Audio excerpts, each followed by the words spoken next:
प्रधानमंत्री गरीब कल्याण पैकेज 1,70,000 करोड़ का होगा और इसमें अगर देखा जाए तो खाद्य सुरक्षा बहुत महत्वपूर्ण है कि कोई भी गरीब इस कारण से परेशान ना हो कि उसके पास खाने के लिए पर्याप्त गेहूं, चावल या दाल ना हो।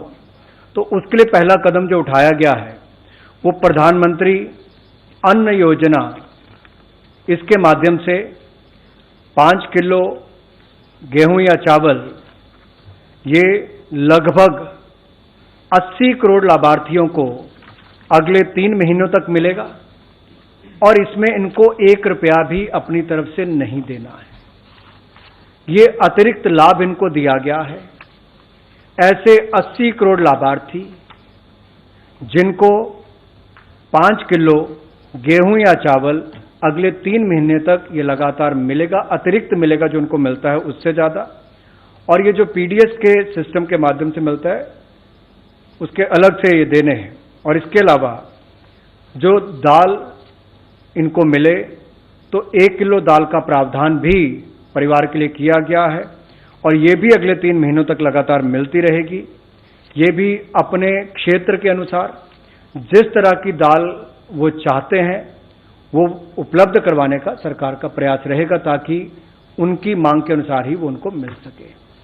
तो गेहूं चावल के साथ साथ दाल भी मिलेगी और ये 1,70,000 करोड़ के जो पीएम गरीब कल्याण पैकेज है उसका हिस्से का एक पार्ट ये भी। अब मैं अन्नदाता के बारे में कुछ कहना चाहता हूं, क्योंकि देश के 130 करोड़ लोगों के पेट भरने के लिए अन्नदाता दिन रात पसीना बहाते हैं और उनको इस कठिन समय में परेशानी ना हो, इसलिए माननीय प्रधानमंत्री जी के आशीर्वाद से अप्रैल में पहले ही हफ्ते में, यानी कि आज से कुछ दिनों में, उनके खाते में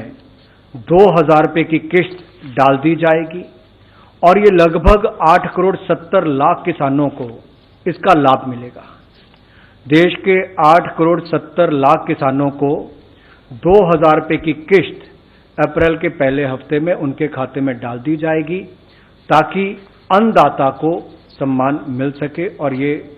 पैसा उनके खाते में ट्रांसफर कर दिया जाए। ग्रामीण क्षेत्रों में मनरेगा के माध्यम से जो लोग अपने परिवार का पालन पोषण करते हैं उनको लाभ कैसे मिले, इनके लिए दिहाड़ी भी बढ़ाकर 182 रुपये से बढ़ाकर 202 रुपये कर दी गई है और लगभग 5 करोड़ लोग ऐसे जो अपने परिवारों को, लगभग 20 करोड़ लोगों के लिए वो मजदूरी करके कुछ ना कुछ करते हैं, उन 5 करोड़ लोगों के लिए जब ये दिहाड़ी बढ़ेगी तो उसका लाभ भी उनको मिलेगा और लगभग 2,000 रुपये का उनकी आय में वृद्धि होगी। अब एक और गरीब श्रेणी में वृद्ध भी आते हैं, विधवा भी आती हैं और दिव्यांग भी आते हैं। इनको इस कठिन समय में दिक्कत ना हो तो 1,000 रुपया एडिशनल, यानी कि अतिरिक्त 1,000 रुपया इनको मिलेगा अगले 3 महीने में। 2 किस्तों में उपलब्ध होगा और लगभग 3 करोड़ वृद्ध, विधवा और दिव्यांग, इनको इसका लाभ मिलेगा और ये सारा का सारा पैसा डायरेक्ट बेनिफिशियरीज ट्रांसफर के माध्यम से, डीबीटी के माध्यम से उनके खाते में जाएगा ताकि बीच में से कोई भी इन वृद्ध, विधवा, दिव्यांग इनके हक को ना मार सके। और पहले की भी जो कहा गया मनरेगा की बात हो या पीएम किसान की बात हो या वृद्ध, विधवा, दिव्यांग की बात हो, ये सारा का सारा पैसा डीबीटी के माध्यम से उनके खातों में जाएगा ताकि सीधा उनको लाभ मिल सके। मातृशक्ति के लिए, देश की हमारी महिलाओं और बहनों के लिए जिनका प्रधानमंत्री जनधन योजना में खाता है, ऐसे लगभग 20.5 करोड़ महिलाओं के खाते में अगले 3 महीने तक 500 रुपया प्रतिमाह उनके खाते में ट्रांसफर किया जाएगा ताकि इस कठिन समय में, कोरोना वायरस से लड़ने वाली जंग के समय में देश की माताओं और बहनों के साथ हम लोग खड़े हों और उनके खाते में सीधा डीबीटी के माध्यम से पैसा ट्रांसफर किया जाएगा। लगभग 500 रुपया प्रतिमाह अगले 3 महीने तक उनके खातों में डाला जाएगा। गरीब परिवार की महिला कभी सपना भी नहीं लेती थी कि उसके पास रसोई गैस का सिलेंडर होगा। धुएं से उसको परेशान होना पड़ता था, लकड़ी इकट्ठी करनी पड़ती थी। पहले 8 करोड़ महिलाओं को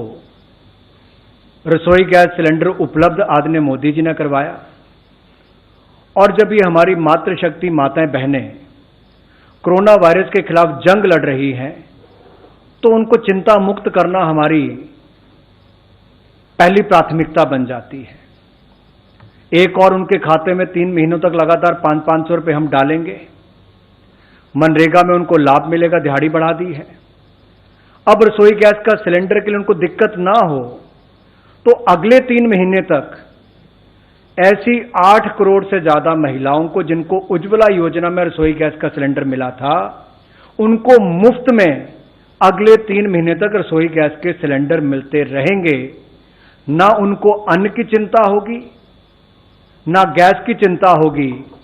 और ना ही खाते में पैसा खत्म हो जाए इसकी चिंता होगी, क्योंकि उसमें भी पैसा डालने का काम मोदी सरकार ने किया है। तो अन्न, धन और गैस, यहां तक की चिंता सारी की सारी मोदी जी ने देखी है। और स्वास्थ्य को लेकर उन्होंने पिछले कल ही घोषणा की है। ऐसे 63 स्वयं सहायता समूह जो इस देश में काम कर रहे हैं,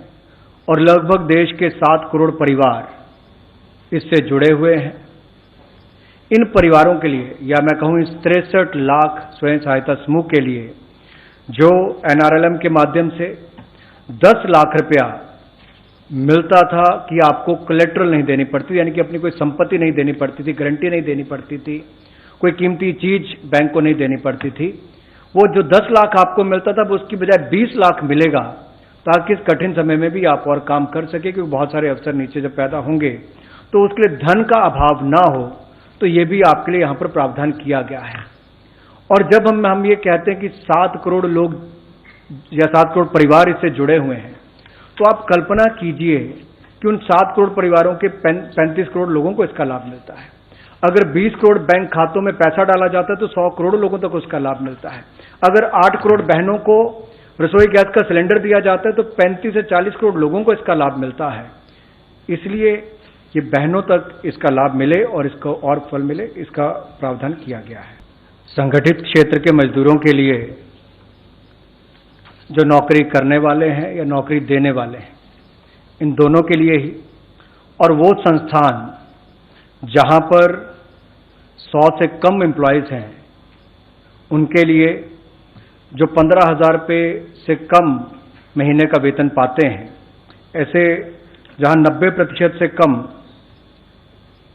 एम्प्लॉयज होंगे, जहां पर जो 15,000 से कम वेतन पाते हैं, और जिस संस्थान के 100 से कम एम्प्लॉयज हैं, उनके लिए सरकार मदद करने के लिए आगे आई है कि नौकरी करने वाले का 12% जो हिस्सा है वो भी सरकार डालेगी, और नौकरी देने वाले का 12% हिस्सा भी सरकार डालेगी। तो कुल मिलाकर दोनों का शेयर 24% बनता है। ये सरकार अगले 3 महीने तक ये जारी रखेगी, और इसमें लगभग संगठित क्षेत्र के 80 लाख से ज्यादा ऐसे मजदूरों को और 4 लाख से ज्यादा ऐसी संस्थाओं को लाभ मिल पाएगा। 4 लाख से ज्यादा संस्थाओं को, 80 लाख से ज्यादा मजदूरों को उनके अपना 12% जो उन्होंने मजदूर के नाते EPF कटवाना था वो भी, और जो कंपनी ने जमा कराना था वो भी संस्थान का सरकार देगी। इसके अलावा EPF स्कीम्स की जो रेगुलेशंस हैं, उसमें भी इस महामारी को देखते हुए बदलाव करने का विचार, ताकि जो नॉन रिफंडेबल एडवांस होता था 75% तक, जो उनका क्रेडिट, जो उनका पैसा उसमें था उसके सामने 75% तक, या फिर 3 महीने तक का जो वेतन है उस तक का जो भी कम होगा उसके अनुसार वो निकाल सकें, ऐसा भी हमने निर्णय लिया है। और इससे लगभग 4 करोड़ 80 लाख मजदूरों को फायदा मिलेगा, जो EPF के अंतर्गत रजिस्टर्ड भी हैं और बेनिफिट भी लेते हैं, और वो अपना पैसा भी विड्रॉ कर सकते हैं। ऐसा प्रावधान उसमें करने को दिया जाएगा, यानी कि 3 महीने का वेतन उससे कम या फिर 75% जो क्रेडिट अवेलेबल उनके है उतना वो निकाल सकते हैं। उनकी बहुत महत्वपूर्ण है राष्ट्र निर्माण में, जो अलग अलग बिल्डिंग्स बनती हैं, सड़कें बनती, बाकी सब तैयारियां होती हैं। इसके लिए building and other construction workers welfare fund ये होता है और इसमें भी लगभग 3.5 करोड़ जो रजिस्टर्ड मजदूर हैं उनके लिए लगभग 31,000 करोड़ का फंड उपलब्ध है और राज्य की सरकारों को निर्देश दिए गए हैं कि कोरोना वायरस के खिलाफ लड़ने वाली जंग में जो आर्थिक व्यवधान पैदा हुए हैं, इकोनॉमिक डिसरप्शन जो आई है, उसके चलते हुए ये 31,000 करोड़ के फंड का सदुपयोग किया जाए इन गरीब मजदूरों के लिए जो निर्माण कार्य के क्षेत्र में लगे हैं, ताकि इस पैसे का लाभ उनकी ओर हो सके।